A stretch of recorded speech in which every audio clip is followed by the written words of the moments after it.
Anniversary की मुबारक। वो इतनी शदीद डिविसिवनेस के बावजूद, इतनी शदीद ट्रॉमा में जिस तरह से पैदा हुआ दोनों मुल्क, और दूसरे कई मसाइल जो 75 ईयर्स में पेश आए, उसके बावजूद India has retained it's democratic character पिछले 75 ईयर्स में। ऊपर नीचे होते रहा, 75 77 में इमरजेंसी में आप कह सकते हैं कि India was not a democracy, लेकिन अब भी मतलब अंडर मोदी और हिंदुत्व राज, उसके बावजूद जो इंडिपेंडेंट ऑब्जर्वर्स हैं और जो जितने भी स्टेटिस्टिशियंस हैं, इंडेक्सेस हैं, उसमें India still rated as a flawed democracy. उसी कैटेगरी में आती है जिस कैटेगरी में अमेरिका और फ्रांस है, अगर आप डेमोक्रेसी इंडेक्स देखें।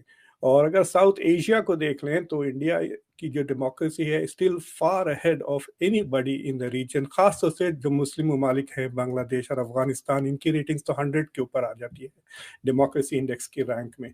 कि इंडिया की कामयाबी है, बिल्कुल है। लेकिन ये अभी कुछ अरसे में हमने देखा है कि इंडिया के अंदर जो है वो इलिबरल डेमोक्रेसी की बातें चल रही हैं, लेकिन इसके ऊपर अमेरिकन का मोश है, ह्यूमन राइट्स, ये डेमोक्रेसी, इसको छोड़ो, अब ये कोई मसला नहीं है। देखिए, कई चीज़ें बदल गई हैं पिछले 10-15 सालों। एक तो ये कि पाकिस्तान जो कई सालों से अपनी जियोग्राफिक पोजीशन को स्ट्रेटेजिकली एक्सप्लॉइट किया है, अब इंडिया की बारी आ गई है कि अपनी जियोग्राफिक लोकेशन को वो स्ट्रेटेजिकली, ये इंडो पैसिफिक इंडिया की ज्योग्राफी की वजह से है, नंबर वन। दूसरी साइज। दूसरी चीज़ ये है कि India has become number 3 in most cases. आप देख लें, इकोनॉमी नंबर 3, इंग्लैंड से बड़ी हो गई है economy. In real terms Japan से छोटी है, लेकिन अगर आप पीपीपी पे एडजस्ट करें तो जापान से भी बड़ी हो गई है इंडिया की इकोनॉमी। एशिया के जो डेमोक्रेसीज भी हैं, इंडिया को छोड़ दें, आप जापान को ले लें, ताइवान को ले लें, साउथ कोरिया को ले लें, इनकी रैंकिंग अमेरिका और फ्रांस से ज़्यादा बेहतर है इंडिसेस में। They are more democratic. तो डेमोक्रेसी के मामले में भी एशिया मजबूत हो गई है।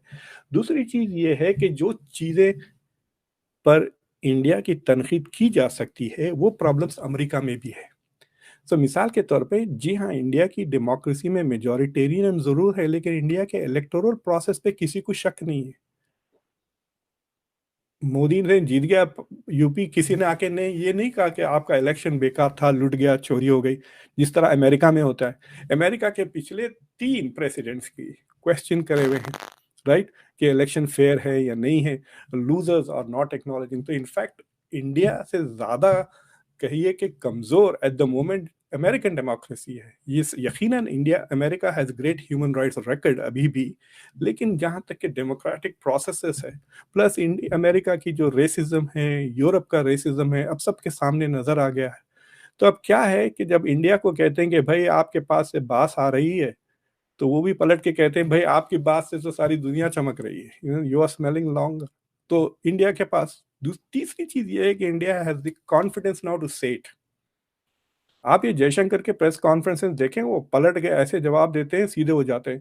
We are in a pre-Cold War world of multipolar, जिसमें multiple powers, यूरोप, रूस, भारत, अमेरिका, दूसरे अपना अपना स्फीयर ऑफ इन्फ्लुएंस बनाएंगे और जो आपके साथी हैं वो बदलते जाएंगे। जो नेटो की स्ट्रेंथनिंग है इज एन अटेम्प्ट कि आयरन कर्टन जैसा हो।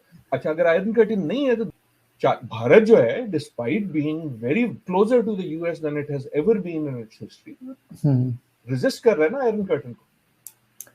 वो कह रहा है कि मैं तो उनसे तेल भी लूंगा और मैं चीन से लड़ भी रहा हूं, लेकिन चीन से कुटी नहीं करूंगा। तो चीन भी जो है वो कह रहा है मैं नहीं, हम अमेरिका में वो दे वांट टू प्रूव कि जी चीन और रूस की एक अलायंस है, लेकिन एम्पिरिकली तो आपको कहीं नजर नहीं आती, एटलीस्ट एट दिस पॉइंट। जब उनसे पूछा कि भैया आप रशिया से तेल क्यों खरीद रहे हैं, फिर हम जितना तेल खरीद रहे हैं उतना तो आप एक दोपहर में खर्च कर देते हैं। तो जर्मनी की तरफ इशारा कर, पहले इंडिया के फॉरेन मिनिस्टर्स इस तरह के जवाब नहीं देते थे। आपको पता है, बेनजीर भुट्टो ने मुझसे कहा, जब वो प्राइम मिनिस्टर थी तो स्टेट डिपार्टमेंट के एक शख्स ने उन्हें डांट दिया। And she told me, she said, professor साहब मैं आपको कैसा बताऊं, मैं एक मुल्क की प्राइम मिनिस्टर खड़ी हुई हूं और वो निकम्मा बैठ के मुझे डांट रहा है। This is not going to happen with India. मुझे बड़ी हैरत हुई, मैं बोला आपके साथ के एड्स, मतलब आप समझ रहे हैं, इस तरह का एटीट्यूड हुआ करता था टुवर्ड्स डेवलपिंग कंट्रीज अमेरिका का। 70-80 में। अभी भी मुझे लगता है कि अमेरिकन जो डिप्लोमेट्स वगैरह हैं वो दूसरे मुल्कों को डांट देंगे, लेकिन इंडिया के साथ नहीं, इंडिया वापस उनको डांटेगा, पब्लिक में भी डांटेगा। तो ये जो सेल्फ कॉन्फिडेंस जो बता रही है Indian government, and that is because of the economy. इस हर चीज की चीज यह है इकोनॉमिक ग्रोथ। आप देख लें कोविड से जो इंडिया निकली है, उसका फोरकास्ट ऑफ 2022 इज अमेजिंग। 3050 मतलब 3050 3 ट्रिलियन 50 बिलियन डॉलर्स का उसका प्रोजेक्शन है। तो इंडिया की जो इकोनॉमिक डेवलपमेंट है, आपको पता है 2006 से लेकर 2016 तक ये 10 साल में इंडिया ने 273 मिलियन लोगों को पावर्टी से निकाल के मिडिल क्लास में लेकर आ गया। इंडोनेशिया की आबादी 273 मिलियन है, यानी इंडोनेशिया इतना बड़ा मुल्क, जो पाकिस्तान से बड़ा मुल्क है, उतने बड़े मुल्क को गुर्बत से मिडिल क्लास में लेकर आ गया। तो this is a huge achievement. India is not a typical nation state की तरह नहीं है। इंडिया का अगर आप नक्शा देखें, वो जो कर्व्स वगैरह हैं वो लैंग्वेज पे बेस्ड है। कर्नाटका जहाँ पे कन्नड़ बोली जाती है, तमिलनाडु जहाँ तमिल बोली जाती है, बंगाल जहाँ बंगाली, पंजाब जहाँ पंजाबी। तो इंडिया इज लाइक यूरोप, जैसा फ्रांस है, जर्मनी है, पोलैंड है, ये सारे जबानें हैं, जर्मन, फ्रेंच। तो India is a conglomerate of nation states. India में कई नेशनैलिटीज हैं, डिफरेंट हिस्ट्रीज, डिफरेंट लैंग्वेजेस, क्या कहना चाहिए, डिवर्सिटी के बावजूद इंडिया तो टेरिटोरियली इंटीग्रेटेड रहा है, कि टुकड़े नहीं हुए उसके। I think that is also a big achievement in 75 years. और अब तो इंटीग्रेशन बढ़ रहा है। ये हम लोग हिंदुत्व को खाली नेगेटिव रोल में देखते हैं, लेकिन ये जो हिंदुत्व का जो मूड बना है, it is also integrating north and south Hindus जो एलीट हैं, उनमें जो इंडिया के तरफ जो प्राइड पैदा किया जा रहा है, and that is also a kind of A glue that prevents India from becoming disintegrated. आप देख लें यूगोस्लाविया का क्या हाल हुआ, अरब ममालिक देखें, बात तो करते हैं कि हम एक नेशन है, लेकिन 22 टुकड़ों में हम बटे हुए हैं, राइट। तो इस वास्ते आप देखेंगे, प्लस इंडिया का सॉफ्ट पावर बहुत ज्यादा है। मतलब ये पाकिस्तान के लोग शायद बिकॉज दे आर देमसेल्फ इतने एंटी इंडिया, उनको नजर नहीं आता, लेकिन इंडिया की जो रिस्पेक्ट बढ़ गई है, वो आपको पता है मोदी को उतने अवार्ड्स इंडिया से नहीं मिले जितने अरब मुल्कों से मिले, बहरीन से, कुवैत से, इस मुल्कों से। इंडिया का जो मैं कहता हूँ, India has become the land that exports experts.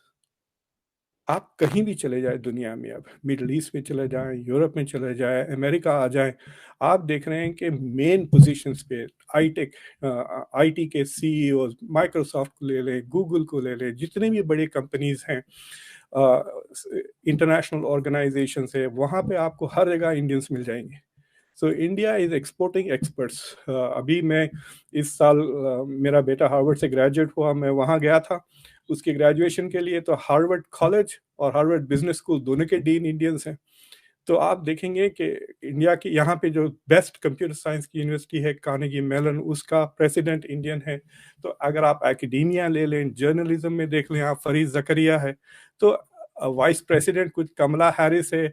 अभी आप देखें इंग्लैंड में एक स्टेप अवे, यूएस में एक स्टेप अवे है इंडियन डायस्पोरा के लोग टेकिंग ओवर द कंट्रीज।